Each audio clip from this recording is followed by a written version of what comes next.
Ang init ng ulo ng mga tao sa nangyaring botohan dahil hanggang ngayon parang hindi pa rin sila inaaksyonan ng COMELEC. Puro lang dada ang COMELEC pero kulang sa gawa. Ayan ang nangyayari ngayon. Tama yan. Puro ilag ang COMELEC ngayon at walang aksyon na ginagawa dito sa mga reklamo na natatanggap ng galing sa ating mga kababayan na talaga namang nagdududa sa integridad noong nagdaang eleksyon, 2025 midterm election. At kaugnay niyan, mariing nanawagan si Pastor Apollo C. Quiboloy para sa isang full manual recount ng mga boto matapos ang kabi-kabilang reklamo ng irregularidad sa nagdaang halalan. Aniya, panahon na para ipakita ng Commission on Election ang tunay na diwa ng transparency at integridad sa pagbibilang ng sagradong boto ng bawat Pilipino. Alamin natin sa report ni Hannah Jane Sancho. Pagdating pa lang ng mga botante sa kanilang presinto noong Mayo 12, ramdam na ang tensyon at pagkabahala sa sistema ng pagboto.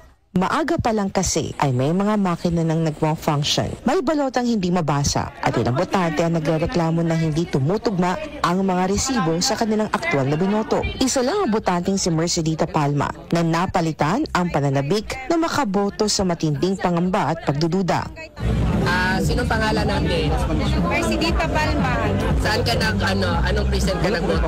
Sa 3655M. Okay, saan yan? Anong barangay? Barangay Tamayo. Sino yung binoto mo? Actually, isa lang din na senador akong giboto, si Pastor Quiboloy. Nga nung isa lang. Kaya sa abroad man god na ko igso, nagboto sila. Ang PDP laban tanan na yung gibotuhan, ang nilusot tulo lang ang lusot. Tapos the rest, kato ng mga kabila. Kunya, dire, naniguro ko nga si Pastor dili nila matanggal kaya isa lang ka senador akong giboto. Ang pagtanaw na ko karon sa resulta sa ako ang resibo, Nanay Irwin Tulpo. Nagyaw-yaw ko dito, nagwala ko dito sa presento. Tapos nga nung inana ang ilang ginabuhat na nagyaw-yaw ko dito na ako kana ilang machine na mga anomalya, mga binuang naka-program na kay nganong na may tulpo nga wala man ko nag-shade ng tulpo. Anong reaction ng ng nagbantay doon? Nag-explain ang maestra na ana siya nga, ay ma'am, basikwan ma'am ang na-shade ni mo ma'am nilusot sa luyo. Kung anong malusot man ma'am, nga party list man ng likod. Siya ay ma'am, baka na-fold di mo ma'am, na-cross out ni mo, kaya na ano, kudili. Sige, tanaw na to niya kung kauban na naniing ka na, nagkampat na doon yung kilid ko. Tanaw na to mama, kung ano ba na iya. Karon ang nisunod sa kuha si Jane Pano, Mary Jane Pano. Pag ano niya, kung sayang gibotohan, okay siya, pero katong nisunod na pod, kay Selvia, ang iyang senador na ni Puli Servilla, nagitanggal ang uban ni Puli Servilla. So ibig sabihin ang ilang masina nagprogram nga binuang.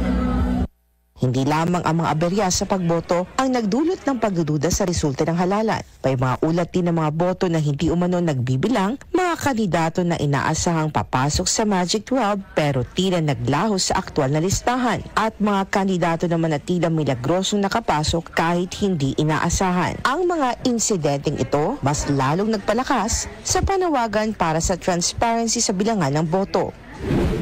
Isang matapang at diretsong panawagan ng binitawan ni Pastor Apollo C. Quiboloy, tiyakin ang integridad ng nagdaang halalan. Sa post si Attorney Israelito Torreon, nagkapagsalita ni Pastor Apollo, binigyang diin nito ang pangangailangan ng isang full manual recount upang mawala ang anumang agam-agam sa naging resulta ng bilangan. Aniya, hindi biro ang mga reklamong natanggap mula sa iba't ibang bahagi ng bansa, tulad ng mga makinang nag-malfunction, vote receipts na hindi tumutugma sa aktwal na ibinoto, at mga boto na tila naglaho sa sistema. Paliwanag ni Atty. Torreon, malinaw ang mandato ng batas pagdating sa transparency ng halalan. Nakasaad sa Section 31 ng Republic Act 9369 na ang pagbibilang ng boto ay dapat na nakikita ng publiko upang matiyak ang tiwala ng bayan sa proseso. Aniya, panahon na para gamitin ng COMELEC ang kanilang motu proprio powers upang maglunsad na isang full manual recount para maalis ang lumalalim na pagdududa ng publiko. Kaya nga, we want to place this in proper legal perspective. Sa karami po kasi ng complaint, gusto sana ni Pastor na i-invoke yung motu proprio powers ng COMELEC, no? Ipinunto pa ni Atty. Torreon na hindi umano kinakailangan ng formal na petisyon upang magsagawa ng manual recount taliwas sa naging pahayag ng COMELEC. Aniya, ang mano-mano bilangan ng mga boto ay itinakda ng batas, particular na sa Section 31, Republic Act 9369 o Election Automation Law, pero hayagan itong binaliwala ng COMELEC. Wala rin naman anyang masama kung i-a-apply ang nasabing batas, lalo na't maraming reklamong inihain kaugnay ng katatapos na halalan. Ipinuto ni Atty. Torion na isang malinaw na mensahe ng transparency at hustisya ang ipinapakita ni Pastor Apollo na ang sagradong boto ng bawat Pilipino ay dapat igalang at protektahan laban sa anumang anomalya. Ang boto po ay sagrado. Yung power natin kahapon to choose our leaders only happen once in 3 years for local officials, no? And once in 6 years for national officials. Hindi takot si pastor na matalo, no? Pero may enough basis po siya na bakit po mag-request siya ng manual counting. Kasi po, yun po ang nasa batas. Sa precinct level yun po, pero hindi nasunod. And then, para mawala yung agam-agam ng mga taong bayan, dapat natin gawain iyon kay para ma-determine talaga natin kung ano ang tunay na resulta. Binigyang diin din aniya ng mga panawagan ay para sa mga Pilipino para hindi masayang ang oras, pag-asa at tiwala ng bawat botante sa proseso ng demokratikong pagpili ng kanilang mga leader. Isang hamon ngayon ang ipinapaabot ni Pastor Apollo sa COMELEC, ipakita ang transparency sa publiko. Ayon sa butihing pastor, isang manual recount ang hinihingi ng sambayanan na isang hakbang upang mapanumbalik ang tiwala ng bawat Pilipino sa demokratikong proseso ng halalan. Umaasa ang marami ng diringgin ng panawagan ng butihing pastor para sa mas malinaw at malinis na halalan para sa Diyos at Pilipinas kumahal. Ito si Hannah Jane Sancho, SMNI News. Alright, so yan, logically, mga kababayan, tanungin ko po kayo, meron po bang nagre-reklamo ngayon na kandidato or supporter ng alyansa, supporter ng mga dilawan regarding dito sa irregularities ng midterm election? So basically wala pong nagre-reklamo kasi alam niyo kung bakit? Kasi nga nagsasabuatan na ho sila. Kung hindi pa po kayo nagigising, mga kababayan, iuntog nyo yung ulo nyo diyan kung saan kayo nakasandal ngayon. Dahil napakalinaw po dito na nagkakaroon po dito ng hocus-pocus. Yun na lang tulad halimbawa, 24 na presinto, pare-parehas yung rank ni Pastor Apollo Sigibuloy, number 42. So bihibihira po yan mangyari. Parang nakaprogram na, ika nga. Kaya ngayon, ito po, valid po ito. Etong panawagan at hinaing ng mga Pilipinong botante, valid po ito dahil sila mismo po ang nakaranas ng discrepancies, irregularidad sa kanilang pagboto. Unang-una na nga dyan si senatorial candidate Raul Lambino. Hindi lumabas yung kanyang pangalan, mismong pangalan niya doon sa kanyang boto, hindi lumabas doon sa kanyang resibo.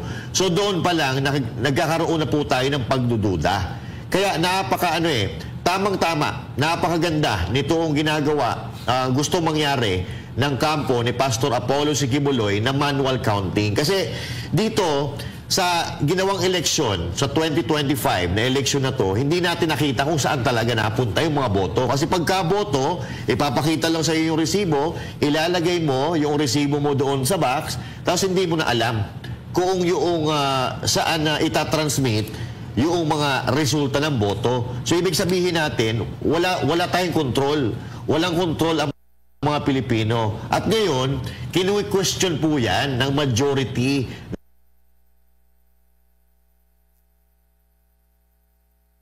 ng mga Pilipino. Sana pinapakinggan po natin. Dahil tayo po ay nasa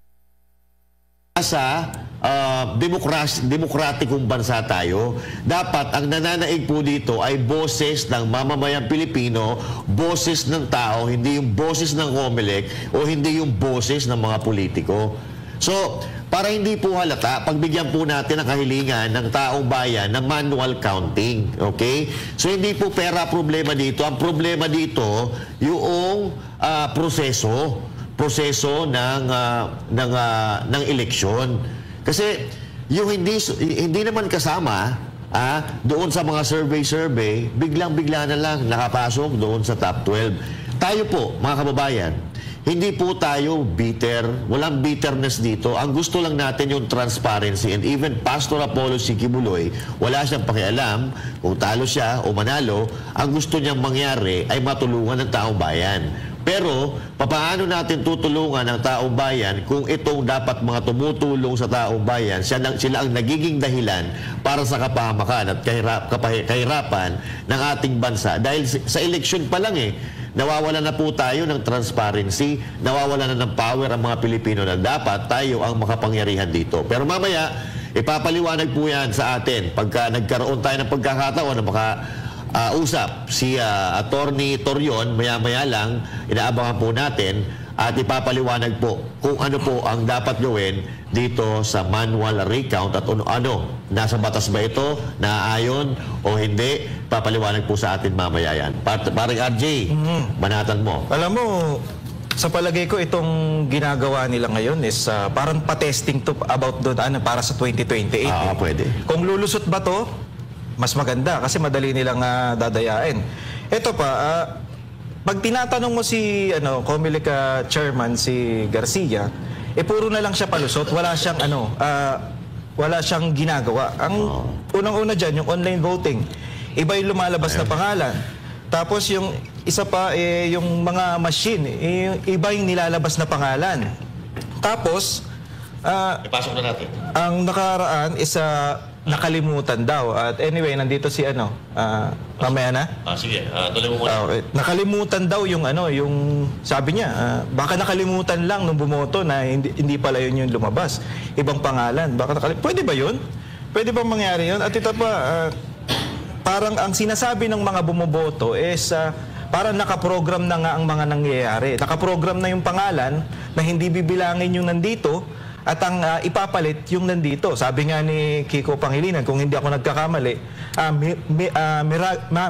miracle na lang ang magpapanalo sa kanila. Parang meron niyang milagrong nangyari. Dahil, at isa pa dito, yung Republic Act 9369, Section 31, ang sinasabi dito, batas to na pwede daw i-recount yung boto. Ngayon, ang palusot na naman nila, kailangan daw ng batas dahil nga yung mga teacher daw kailangan daw maglabas pa ng budget para dito. Ano na namang palusot to? Puro na lang kayo palusot. 'Di ba?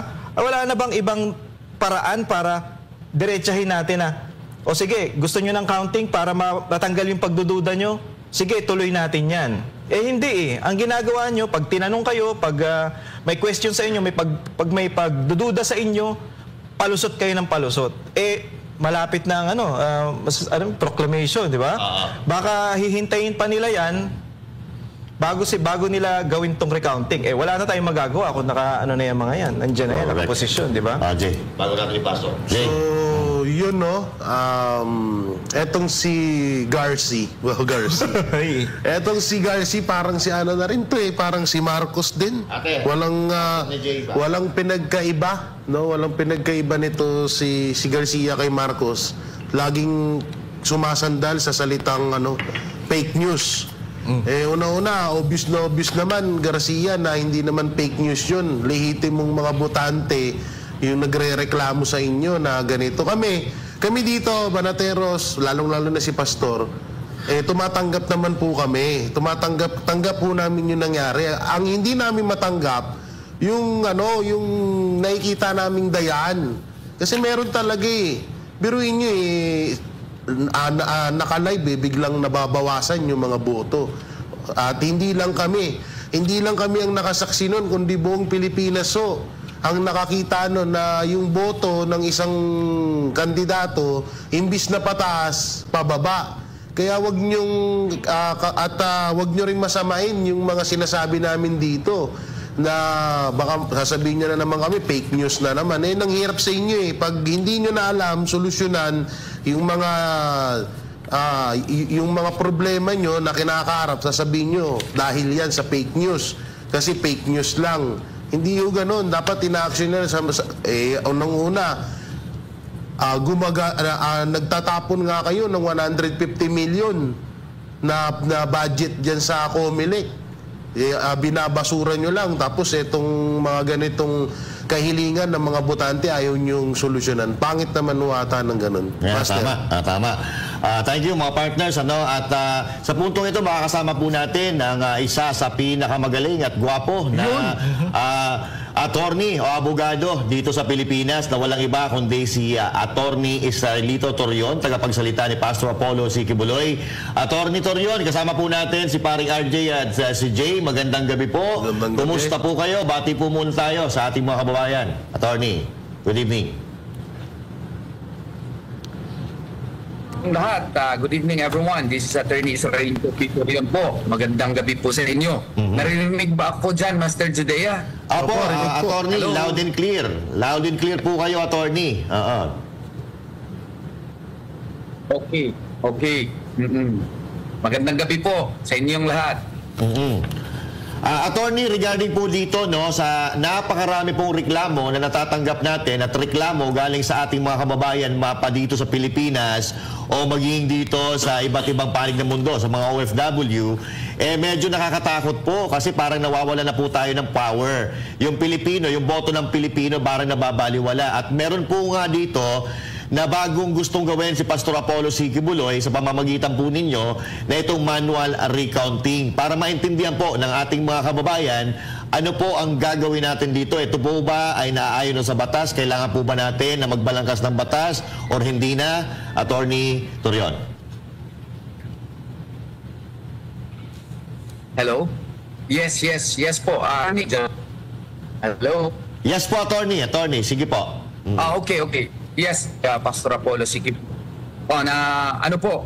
Essentially, ang gusto sana ni Pastor is that the Commission on Elections would exercise its motu proprio powers on its own in the light of the fact na marami masyadong complaints po sa online voting at saka dito sa domestic voting, no? Maski nga si Attorney Raul Lambino nung bumoto siya, hindi man lang na-reflect yung boto na gusto niya, no? Hindi talaga na-count yung boto niya, no? And then may overvoting, no? And then meron din tayong phenomenon na yung boto ni Senator Bongo, no, tumaas na tapos na minusan ata ng ilang milyon yun. No, napakarami pong complaints. Kaya nga po, the Commission on Elections should exercise its motu proprio powers. No? And what is that? No? Since the Commission on Elections under Article 9C of the 1987 Constitution has been granted the power and authority to supervise our elections and investigate and where appropriate prosecute cases of violations of election laws.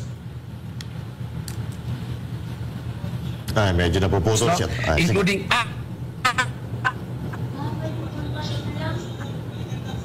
or omissions constituting election frauds, offenses, and malpractice. Widespread election was conducted, then the Commission on Elections should do something on its own, even without a election protest.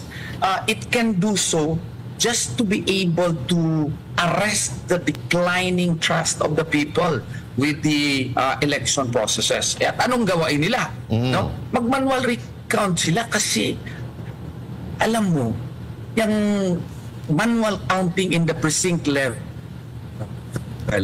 mandated yan ng batas. That's Section 31 of Republic Act 9361. 9369 rather. Yes. Hindi nila ginawa. Kaya nga ang daming complaint ngayon. Jadi, ang gawain natin through its motu proprio powers para manalig tayo na meron talaga tayong kumpiyansa dito sa Miro system nila, edi i-manual recount natin kung magkatugma ba yung election return at saka doon sa mabalota. Kasi yan sana ang nakasaad sa batas pero hindi sinunod. Nagfile lang tayo ng kaso, hindi sinunod.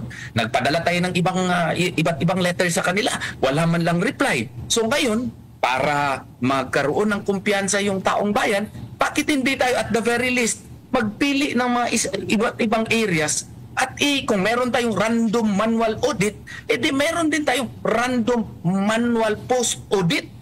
Kaya para through post-election, makikita natin kung tama ba talaga yung resulta na inilalabas ng ating mga ACM. Yun po. Yes po. Attorney, no, ito pong balak ni Pastor Apollo C. Quiboloy, napakaganda. Pero ang problema natin, sumagot po dyan ang COMELEC at kung mamarapatin nyo, basahin ko po yung sagot niya at kunin ko po yung inyong opinion regarding dito. So ito po, ang sabi ni COMELEC Chairman George Garcia. Ang sabi niya dito, itong manual audit natin, batas po yan at kung magma-manual recount tayo, kailangan ng another batas. Kung sakali, kailangan din ng budget dahil manual recount ito. Kasi sino ang magre-recount? Ang mga guro. Kaya kailangan natin silang bigyan ng honoraria. Yan po ang kakailanganin sa isang manual recount. So, tama po ba ito? Or ano po ba ang opinion po dito? Nasa batas po, nasa konstitusyon nga natin na yung Commission on Elections has the exclusive power and control to administer our elections. Nakasaad din doon na sa ating batas, meron talaga, klaro talaga, under Section 31, 9369, na dapat may manual counting of votes in the precinct level, and after that, electronic transmission na. Namkaput siya, hindi inimplementa. Ngayon, ang dami nang nagdududa ngayon sa kanilang sistema. Doon din sa online voting. Wala namang batas. Yan. Nagawa sila ng kanilang sariling resolution na walang batas. Sa online voting na walang batas. Pwede. Tapos dito sa random manual post audit, hindi pwede. Kung merong random manual audit, meron din dapat na itong ginagawa nila hindi nga compliant with the rules biruin mo kung mag-usap-usap tayo ng batas under Section 11 of Republic Act 9369. Naalala nyo, kailangan ng international certification, no? And this should be secured 3 months before the date of the electoral exercises. Wala nga yan na nangyari, hindi nga yan sinunod. Yan may batas na nga yan, hindi sinunod.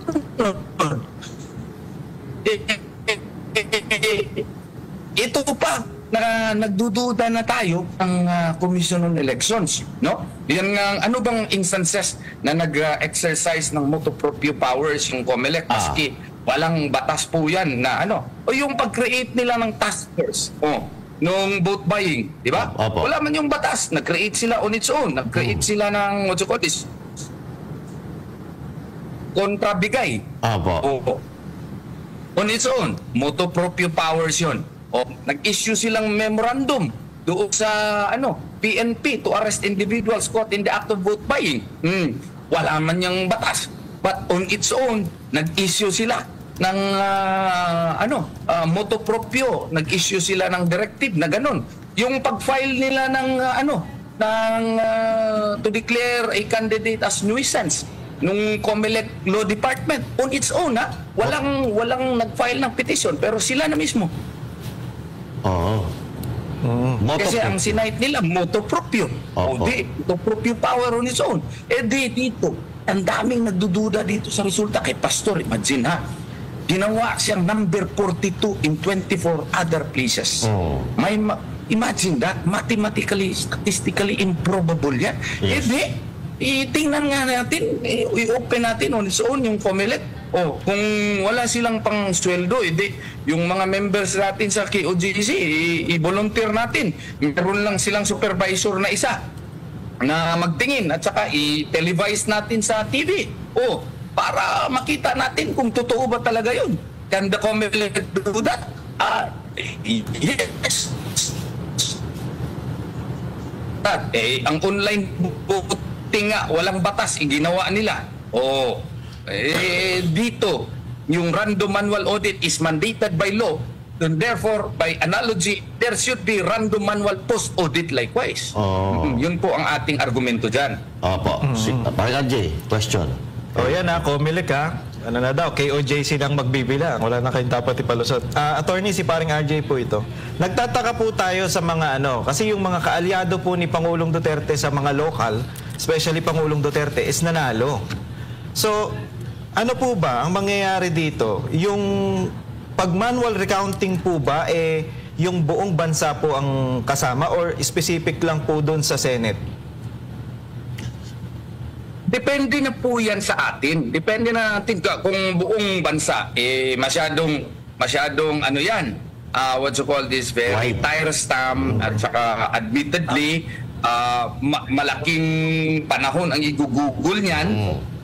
Ang proposal na nga natin specified places lang, maski 10. 10 places specific, 5 cities, 5 probinsya. Ayun. Oo. Yan.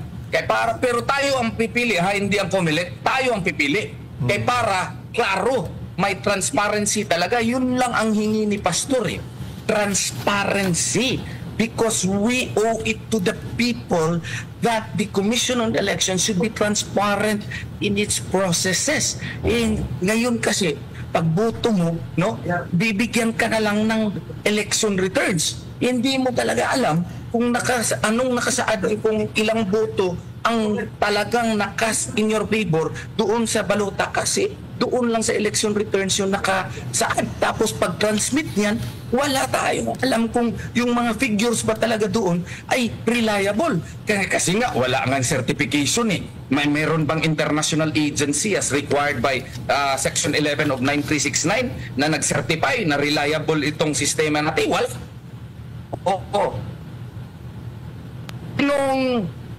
Sinong paniniwalaan natin?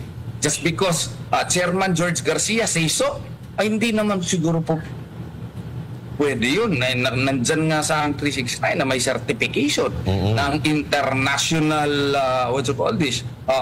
It should be an established international certification entity to be chosen by the Commission from the recommendations of the Advisory Council not later than 3 months before the date of the electoral exercises, categorically stating that the automated election system, including its hardware and software components, is operating properly, securely, and accurately in accordance with the provisions of this Act. Yung ng Section 7 din ng batas, hindi rin nasunod. Ang problema dito, kung ang COMELEC, lahat ang nagdidikta na i-implementa nila maski walang batas. Merong batas naman, Section 31, 9369, na dapat manual counting in the precinct level. Hindi naman nila ini-implementa. This deserves to be really re-examined. Kasi yung request natin, grabe po, sa tingin ko po, grabe po ito ka-justifiable. Kasi may mga duda yung taong bayan, i-erase natin yan, hindi na kailangan ng batas yan. Within the authority and power na yan ng, what you call this, ng Commission on Elections. Included na yan sa inherent powers niya. Hindi lang, ang powers kasi hindi lang express, meron ding implied powers at saka meron ding inherent powers. So, COMELEC can do it even without a law and even without a formal petition. Pagastuhin pa tayo para lang ma-open yung mga ballot boxes. Ang laki-laki ng gastos dyan kasalanan naman nila, honestly. Bakit tayo nagdududa? Ang daming requisitos ng batas na hindi nila sinunod. O di, para mawala yung wala yung duda ng taong bayan, let's be transparent and conduct a manual recount of, hindi sa buong bansa, 10 areas lang, 10 syudad, 5 syudad, 5 probinsya. Tayo mamimili. Ating Okay, attorney, let's say na pumayag ang COMELEC sa manual recounting. At napatunayan na meron talagang anomalya nangyari diyan. Sino po ba ang mapaparusahan dito at anong batas ang maipapataw sa kanila? Well, certainly the persons who secured and implemented the system, kaya nga siguro ayaw nila i-implementa itong request natin para mawala yung duda ng taong bayan, kasi sigurado talaga ako pag i-open yung ballot boxes, may mga instances talaga na what to call this, na hindi magkatugma. May mga instances talaga na hindi magkatugma sa tingin ko, kasi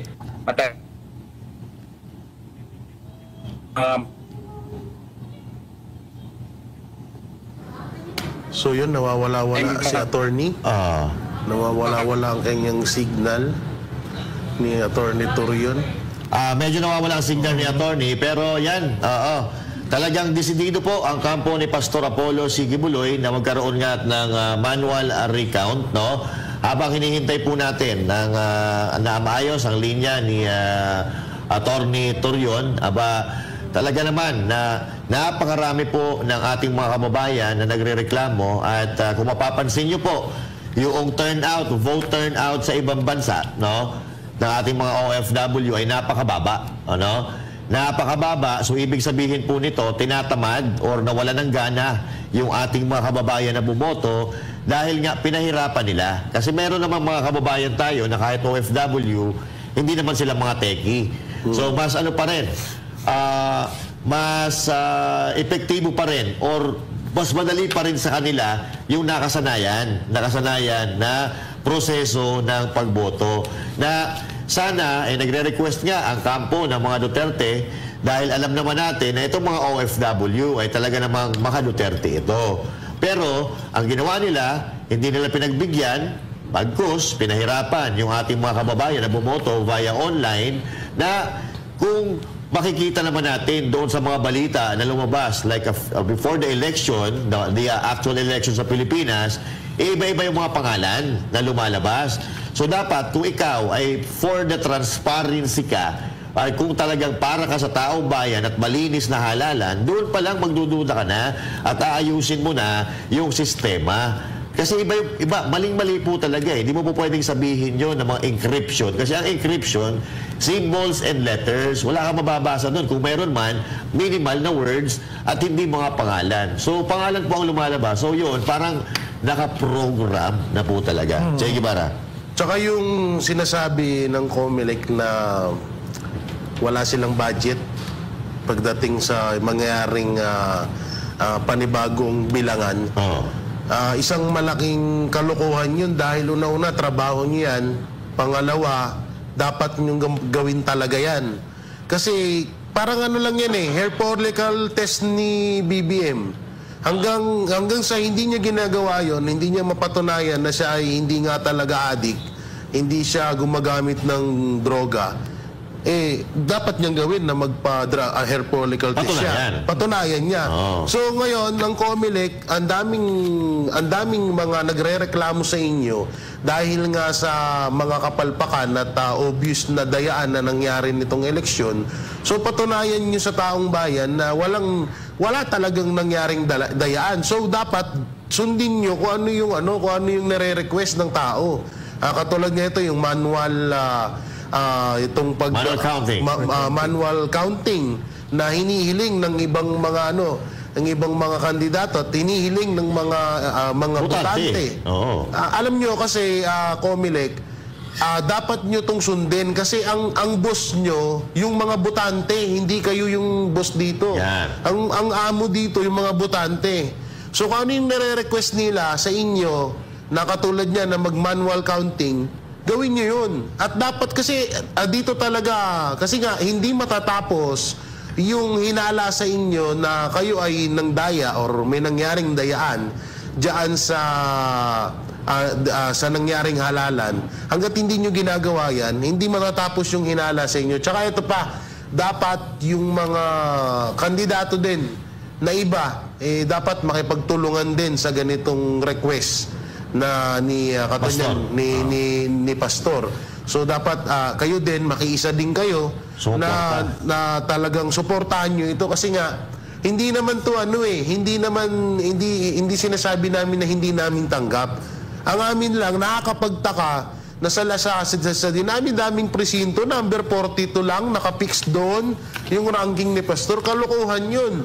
Tsaka dun sa live na nababawasan yung mga boto, isang kalokohan din yun. So hindi namin pagkakamali yun. Hindi namin pagkakamali ng mga botante yun, pagkakamali ng COMELEC yun. Kaya dapat solusyonan nyo yan. At ito na, nagbabalik na si Attorney Torion. Nasa linya na po ulit si Attorney Israelito Torion. Pero Attorney, When you say magkakaroon, nagre-request tayo ng attorney, okay ka na po ba? Okay na po ba yung linya? Okay. Yes. So, marinig ba ako? Marinig Apo, malinaw po. Attorney, when we say manual recounting, are we filing an election protest or plainly counting lang? Alam mo, yung gusto kasi ng COMELEC, pagka-file pa tayo ng election protest. Apo. Naku, ang laking gastos nun. Yes. Parang double whammy na sa atin. What you call this? Gumastos na nga tayo sa eleksyon na yung proseso ay hindi nila sinunod. No? Alam mo naman yung proseso. Kaya nasa-cite ko na yung batas na may international certification sana na reliable yung sistema nito. Hindi nila sinunod. Ang batas natin under Section 31, manual counting of votes in the precinct level. The rest ay electronic na. Hindi rin nila sinunod. Wala nang batas on online voting. Inimplementa nila. No? Wala nang batas nun. Kung magduda tayo, kasi hindi nila sinunod yung batas, tayo pang pabayarin kung magprotesta tayo. Tama. Yes. Yun. Mali po yun. Dapat yung COMELEC on its own, motu proprio, because it is the only agency empowered by the 1987 Constitution to administer and supervise the election of our Republic of the Philippines. And since there is grave doubt insofar as to its integrity is concerned, then they should correct the doubt. They should institute measures on its own so that the doubt of the people will be erased or at least minimized. That's their job. Tapos, para maalis yung doubt ng tao, pagastusin pa tayo, kalukuhan yun. No? Dapat on their own, maggawa sila ng mga hakbang para mawala yung doubt ng tao. Motu proprio on its own, mag-conduct sila ng manual recount. Hindi na lang sa buong bansa, sa 10 areas na lang. 5 cities, 5 probinsya. Pero hindi sila ang pipili, tayo. Tayong taong bayan. Para maklaro natin kung i-signify natin, hindi padala kaagad tayo ng mga tao doon. We should ensure na yung integrity ng ballot box ay hindi ma-affect. So, after that, kung wala silang mga tao, volunteer tayo ng mga TOJC members. Meron lang silang supervisor na magtingin na walang mag-add doon sa mga ballot na nandun sa ballot. So, pa natin? What you call this? May televised pa. Yes. Live natin sa SMNI. Live natin para klaro. Ang bilangan. I-record natin lahat. Para mawala yung what you call this, doubt ng tao, because transparency is a constitutional mandate. No? Yes. They are mandated by law to give us a hope-free, honest, free, credible elections. So, since the credibility of the elections is under question, then they should do something so that it can at least be nearly credible. Yun po ang ating hiling. Hindi po unreasonable na request yan. Okay. Attorney, ano naman po mga dapat gawin or ano yung mga dapat hakbang na gawin ng mga botante kung sakaling ganito nga na gusto nila na nagrereklamo sila, ano yung mga dapat nilang gawin na para kumilos at gumalaw etong COMELEC sa manual recounting? Mag-ingay tayo. Sige tayo sabi sa kanila kung of course, everything should be within the bounds of the law. Magpadala tayo ng liham sa kanila, mag-interview tayo, mag-post tayo sa Facebook, magpadala tayo ng letter request, letter petition sa kanila para naman mahimok natin sila na ito po yung mag-signature campaign siguro tayo para ipakita natin sa kanila na hindi lamang ito hakbang ni Pastor Apollo Sikibuloy, kundi hakbang po ito ng taong bayan. Yes. Start tayo ng ng signature campaign para makita nila na seryoso tayo sa ating hiningi. Kasi may gusto namin kasing maging transparent yung proseso at saka meron tayong gagawing hakbang para makita talaga natin kung yung nalalaman ba sa ballot boxes ay pareho ba doon sa nilalabas ng mga election return. Okay. At yun nga, kasi attorney, baka sabihin kasi ng COMELEC na tayo lang yung gustong tayo lang yung may gusto dito sa manual kasi manual counting. Baka pwedeng may gawin ng ang mga botante na mag-file or magsumite, ano yung pwede nilang gawin na para talagang makita ng COMELEC na talagang gusto ng mga botante na mag-manual recounting. Mag-initiate tayo ng letter petitions. Letter petition. Letter petition. Letter petitions tayo. No, I would like to request those who are watching this interview this evening, yun pong mga taong bayan na tingin nila ay hindi po na may dapat kailangan gawin yung Commission on Elections, no? Maggawa tayo ng mga letter petition siguro para makita ng Commission on Elections na hindi po tayo nagbibiro na yung boto ay sagrado, no? It is only once in every 3 years by which we can exercise our right to vote. Our right to vote is sacred. It is sacrosanct. And supposedly the Commission on Elections is mandated by the 1987 Constitution as well as our laws to ensure that the choice of the people by the votation process should be respected and should be guarded against fraud and electoral irregularities. And pursuant to this, no, para marinig po ng Commission on Elections yung ating mahinaing, then hindi lang tayo verbally magpa-interview ng sa TV. Maggawa tayo ng mga letter petitions para makita nila na seryoso tayo. Okay. Parang RJ, question. Kasi kung hindi nila talaga papahintulutan tong mga to, meron talaga silang tinatago. At attorney, ano kaya magiging epekto nito sa 2028 election kung hindi nila i-accept yung manual recounting natin? Meron talagang epekto kung hindi implement yung Section 31 of RA 9369.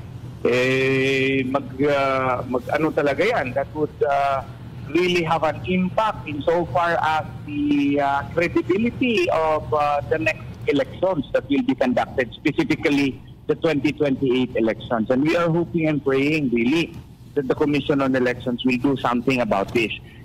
Tingnan mo dun sa abroad, ang daming mga OFWs na na-discourage na magboto kasi nga yung proseso nila doon ay yung sections 23, 24, 25 and 27 of Republic Act 10590 na dapat physical voting dapat ang ginawa doon, maski walang batas, nag-online voting sila na wala ngang mga klaro na mga assurances as well as systemic protections na yung boto talaga nila ay mabilang, no?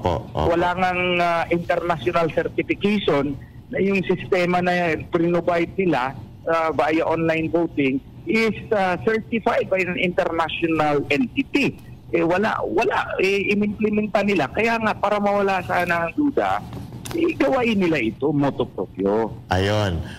Ang kinatatakot ko din dito, attorney, baka pagka wala tayong ginawang aksyon at hindi na-actionan ito ngayong midterm election, baka mangyari din ito sa 2028 election. Tama ba ako, attorney? Yes. Oo, totoo yan. Kaya kailangan talaga na ipadama natin sa Commission on Elections na hindi po tayo masaya. Apo. Hindi talaga tayo masaya sa etong sistema na ginawa po nila. No? Isa lang po ang bansa natin, isang beses lang tayo magboto every 3 years. Dapat sana sinigurado ng Commission on Elections na yung proseso natin na credible yung ating sistema ay maabot sana natin at yun sana ang inimplementa. Hindi daming requisitos na hindi sinunod. Kaya kailangan para mawala yung duda, they should do something so as to reinforce the trust again of the people with the system that they employed in our elections in our country. Apo. Attorney, linawin ko lang po no need po na magbalangkas ng bagong batas. Motu proprio is enough for the manual recounting. Ano, para maintindihan po ng ating mga kababayan.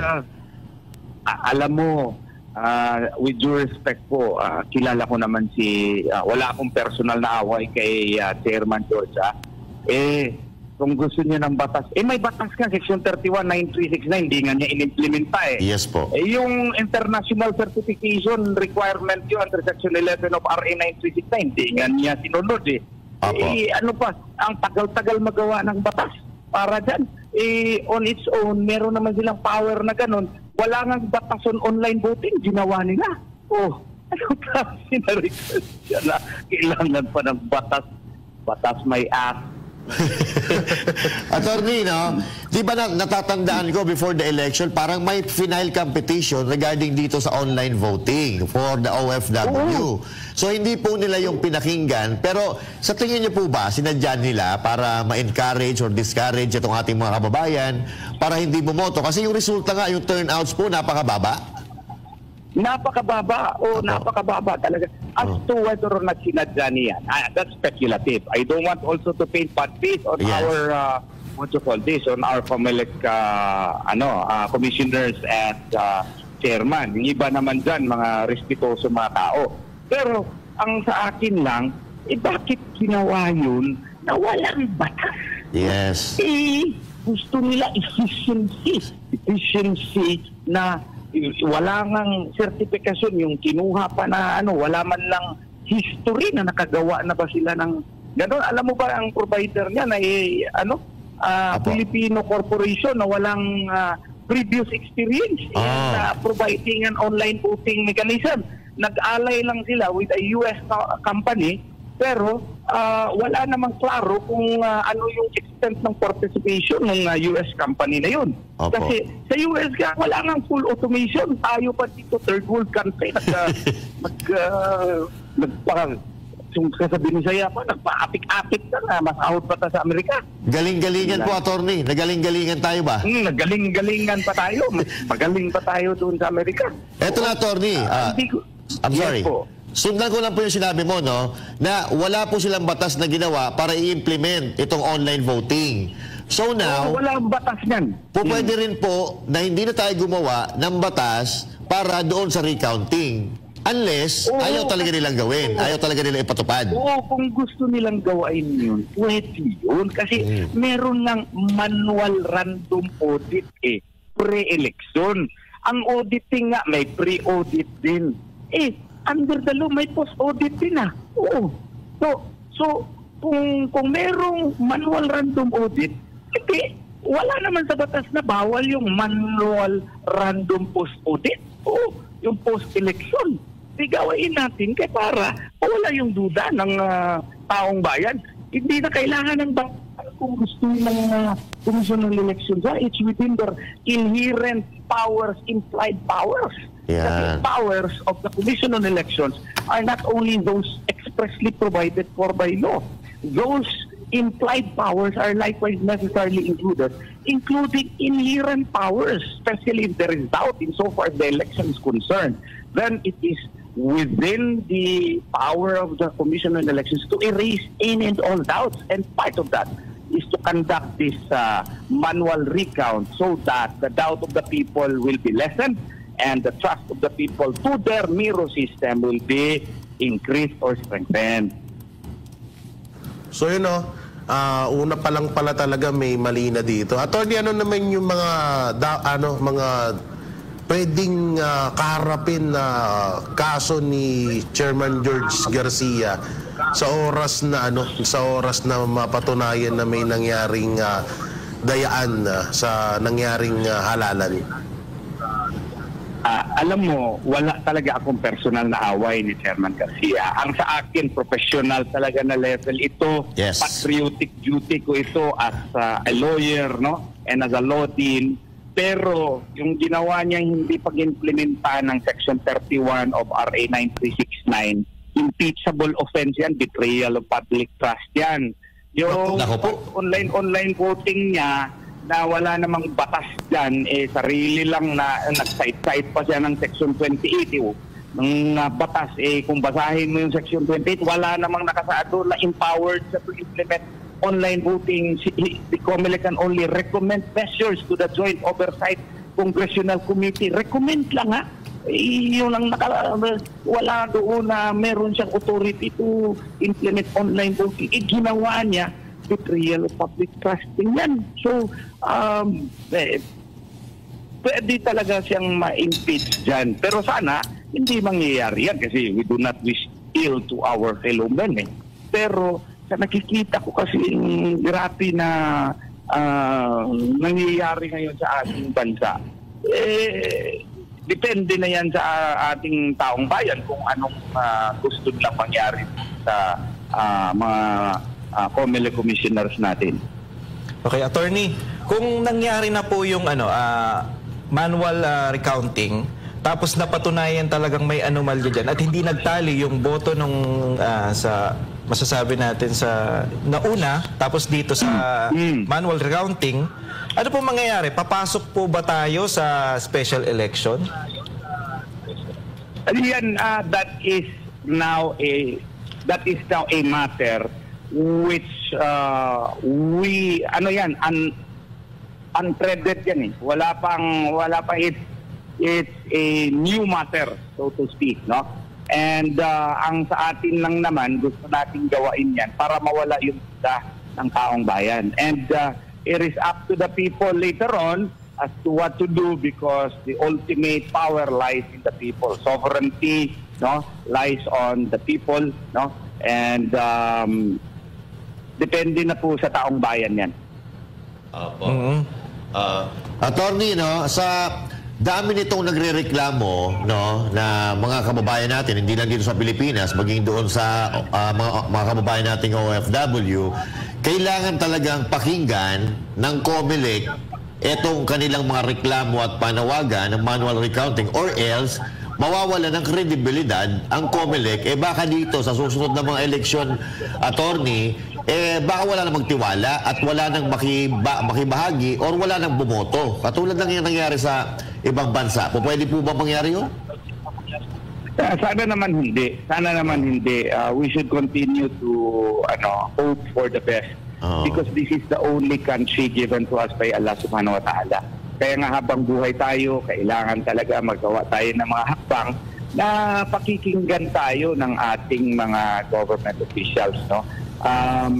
Ilang beses na tayo nag-request nito, yung manual counting in the precinct level hindi talaga nasunod. Kung hindi nasunod yan, ibig sabihin ba nito na mag-give up na tayo, hindi na tayo buboto? Hindi pa rin.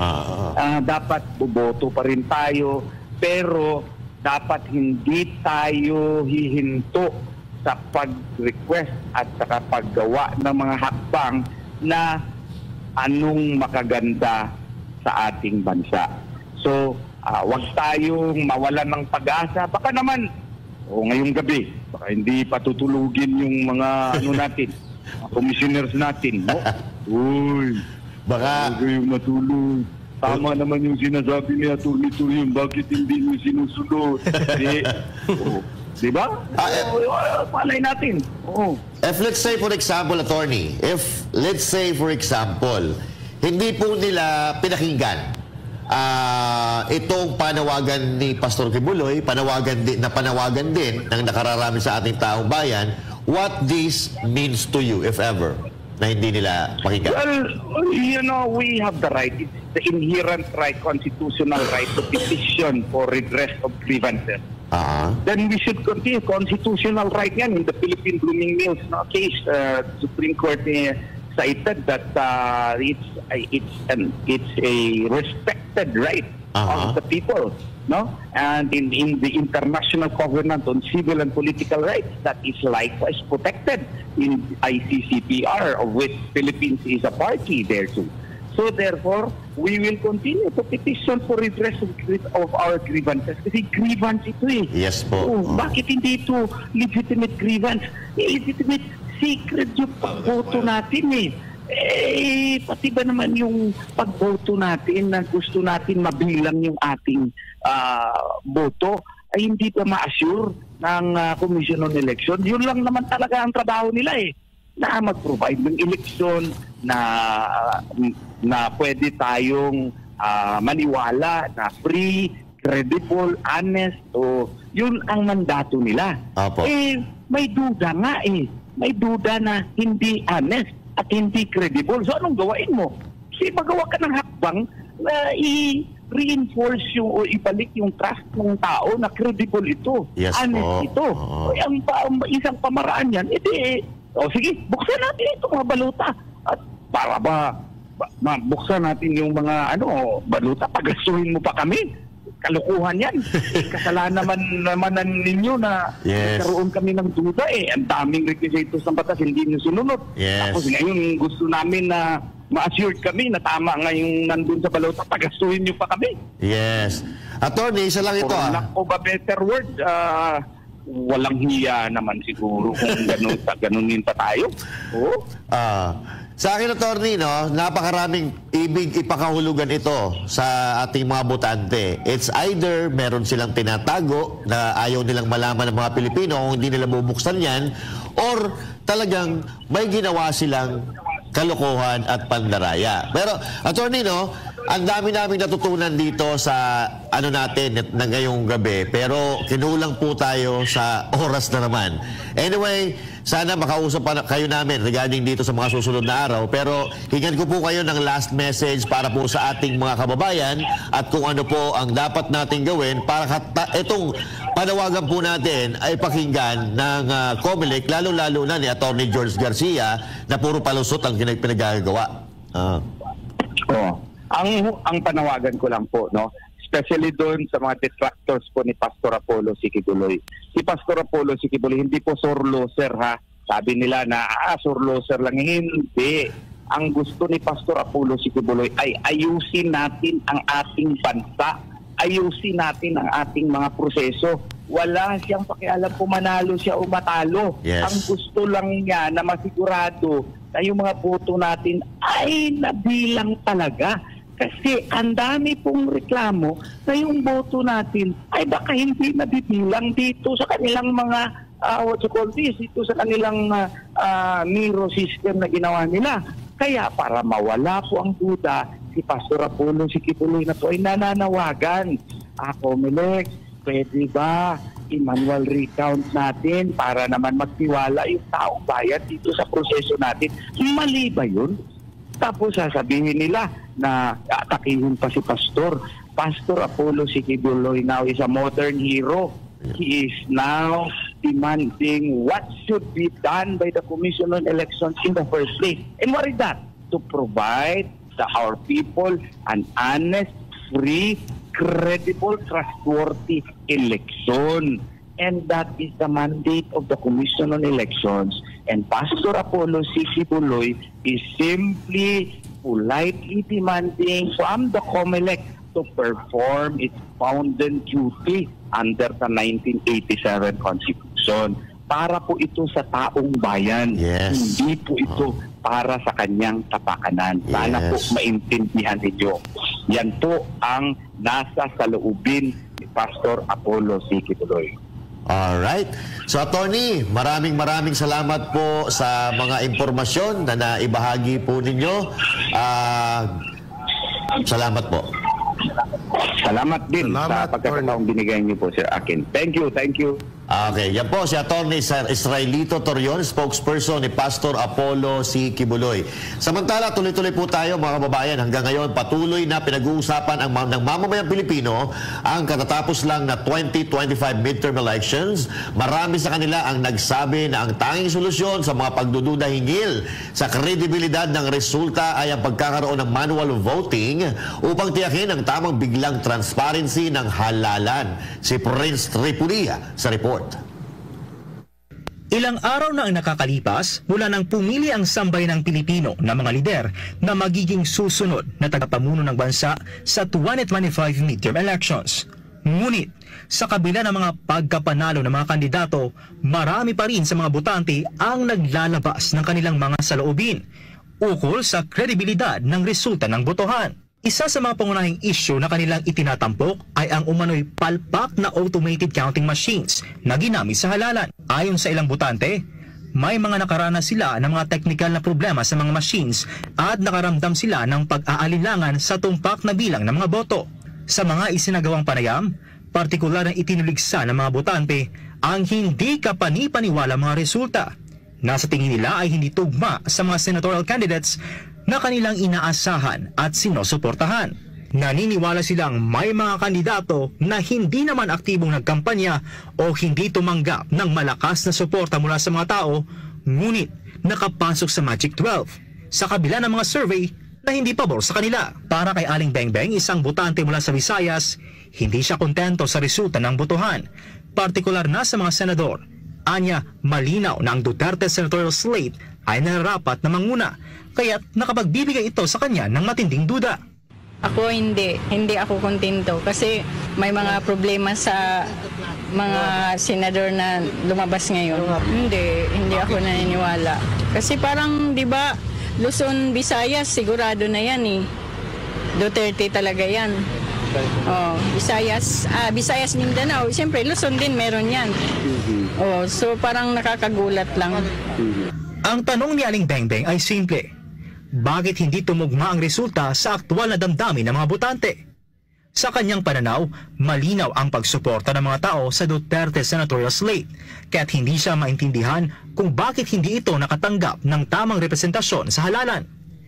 Si Kuya Arnold naman, isa ring botante, ay nagsabi na sa kanyang paniniwala ang buong bansa mula sa Luzon hanggang Mindanao ay suportado ang mga kandidato ni Duterte. Ngunit sa kabila nito, hindi rin siya makapaniwala sa naging resulta. Tinanggap na lang niya ito, subalit hindi pa rin siya sigurado sa mga nangyaring kaganapan. Siyempre hindi. Kasi ang talaga, Duterte. Kasi kahit saan ka mag-ikot sa buong Pilipinas, Duterte sinisigaw ng tao. Siyempre, Duterte, taga Mindanao tayo eh. Siyempre, yung mga binoto ko, straight Duterte talaga. Si Kuya Jeff, isa pang botante, ay tumutok din sa isyu ng hindi pagkakapantay-pantay sa mga kandidato. Ayon sa kanya, hindi siya makapaniwala na 3 lang sa 10 inendorso ng dating Pangulong Duterte ang nakapasok sa Magic 12. Yun lang din po, talagang hindi ko rin maintindihan bakit 3 lang ang nakapasok. Endorsement naman lahat yun, di ba? Straight dapat. Pero hindi nakapasok lahat sa 10. Dahil dito, muling itinutok ng mga botante ang kanilang panawagan, ang pagkakaroon ng manual recount. Ayon sa kanila, ito ay isang hakbang upang matiyak ang transparency at integridad ng halalan. Naniniwala sila na sa pamamagitan ng mano-manong bilang, maiiwasan ang mga teknikal na issue at magiging mas malinaw ang tunay na resulta ng botohan. Yes, pabor na pabor. Manual Recount. Manual recount talaga. Para malaman kung ano yung totoo talaga. Hindi ako kumbinsido talaga. Hindi. Dapat ano yan, recount dapat. Kasi mahirap paniwalaan eh. Ang panawagan nila ay naglalayong tiyakin na ang bawat boto ng mamamayan ay nasusuri at naibibilang ng tama. Kasama ang mga lokal na lider at mga eksperto, umaas sila na mapagbibigyan ang kanilang hiling na recount para sa isang mas transparent at patas na eleksyon. Yun na nga. Yun na nga dapat. Kung mas maganda kung magkaroon ng recount. Mano-mano. Ang mga botanteng ito ay hindi lamang umaasa ng isang makatarungan at tapat na proseso ng halalan, kundi nagdalayon din silang makabuo ng isang sistema na nagbibigay respeto sa bawat botante at nagpapakita ng tunay na resulta ng kanilang pinili. Sa kabila ng mga katanungan at alalahanin, nananatili silang nagmamasid at nagmumulat. Umaasa na ang kanilang mga panawagan ay matutugunan sa mga darating na araw. Ako si Prince Tripoli, ang inyong citizen correspondent para sa Diyos at sa Pilipinas nating mahal. So, ayun mga kababayan. So, we are not sour graping, no? Even Pastor Apollo Sikibule, wala naman pakialam kung manalo siya o matalo. Ang importante naman kay Pastor Apollo Sikibule ay yung kapakanan ng mga Pilipino. Katulad nito, may pagdududa po, ang gusto ni Pastor Apollo Sigibuloy ay maliwanagan, mawala yung agam-agam, kaya nagre-request ng manual counting para hindi lang manggulo, no? Mayroon po tayo pinagbabasihan. Ayun, narinig po natin yung mga kababayan natin, mga botante, mga Pilipino. Well, in fact, walang sama ng loob si Pastor Apollo Kibuloy. Siya ay masaya ngayon dahil siya ay patuloy pa rin na naglilingkod sa Diyos at maglilingkod sa taong bayan. Abangan niyo po ang mga gagawin namin kasama si Pastor Apollo Kibuloy at mas hihigitan pa ni Pastor Apollo Kibuloy yung mga ginawa niyang pagtulong ng mga unang panahon sa mga susunod na panahon. Abangan niyo po yan at ipapakita niyo po namin sa inyo kung ano ang meron si Pastor Apollo Kibuloy na wala ang mga politiko. Pare RJ. Well, eto hindi mananalo si Pastor o sabihin na natin hindi pa tayo tapos tungkol dyan, kahit na sabihin na natin na hindi siya manalo o hindi siya nakaupo dyan sa Senado, patuloy pa rin yung trabaho niya. Patuloy pa rin siyang maglilingkod sa bayan kahit wala siya dyan sa Senado. Ngayon, pag dumating ang araw na nakita ng taong bayan kung sino ang sinayang nila, yun na ang hudyat na makikita nila na wala talagang ginagawa tong gobyerno to. Wala talagang ginagawa tong binoto natin, kung binoto nyo nga naman. At naalala ko yung sinabi nung aking lolo sa tuhod. Ang totoong panalo ay ang lumalaban ng patas. Ayun. Dahil kung nanalo ka dahil sa daya, hindi ang kalaban ang dinaya mo, kundi ang sarili mo. Ayun. Diba? Nanalo ka, naniniwala ka, nanalo ka, pero dinaya mo. Hindi sila ang dinaya mo, kundi sarili mo ang dinadaya mo. Kasi pinapaniwala mong nanalo ka kahit nanalo ka dahil sa daya. Yeah. Ngayon, si Pastor Kibuloy, nakita natin yung mga resibo niya. So wala na tayong hindi na natin kailangan i-elaborate kung ano yung mga nagawa niya. Meron siyang nagawa sa bayan. Siguro, ayaw talaga ng mga kalaban na makaupo siya dyan kasi once na nandyan siya sa Senado, tapos lahat tong mga nandito. Mangyayari, malilinis ang Senado, malilinis ang gobyerno at makikita ng taong bayan kung sino at yung dapat na nakaupo dyan. Malamang wala nang tumakbo kasi ang plano is zero corruption. Death penalty sa mga magkukorap. Kahit magkano ang ninakaw, kahit 5 duling yan o 1 milyon o kung magkano, basta nagnakaw ka, patay ka. Yun lang. Ayun, parang Jay. Yun, at doon pala sa mga basher, yan isa din yan patuloy na nambabas kay Pastor. Alam nyo, kasi ang inaalala ho namin dito yung mga darating pang eleksyon. Hindi lang ho ngayon. Kasi may darating pa hong eleksyon, yan yung 2028. So kung ito ay pamimiyasain po natin na, paalala lang po, pangalawang beses na po na-issue ang COMELEC na sinasabihan silang may daya ang ang mangyayaring halalan. So 2 beses na.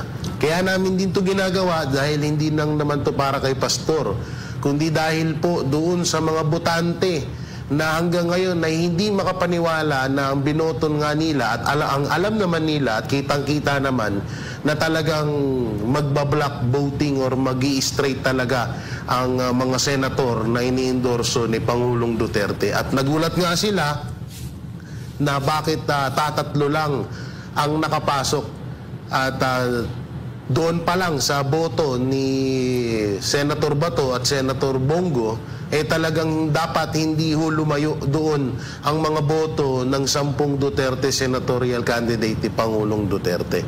So hindi lang po ito kay Pastor, para din po ito sa lahat ng mga botante na gustong malaman nila kung nasa tama nga ba napunta yung kanilang mga boto. Salamat po. Yun, oo. Kaya sa susunod, yung mga kandidato, kumain kayo ng daon ng saging, ha? Para manalo kayo. Minsan, huwag kayo magtutulog, magpulburon lang kayo. Okay. Sige, I think na pag-usapan natin yung regarding doon sa gusto natin pag-usapan ngayong gabi. At yan, magkita-kita po tayo muli mga kabanateros dito lang sa SMNI. Pagtama palakpakan, pagbali, banatan. Ako po si Master Judea. At ako naman si Jay Guevara. Ako naman po si Paring RJ. Para sa Diyos at sa Pilipinas nating mahal.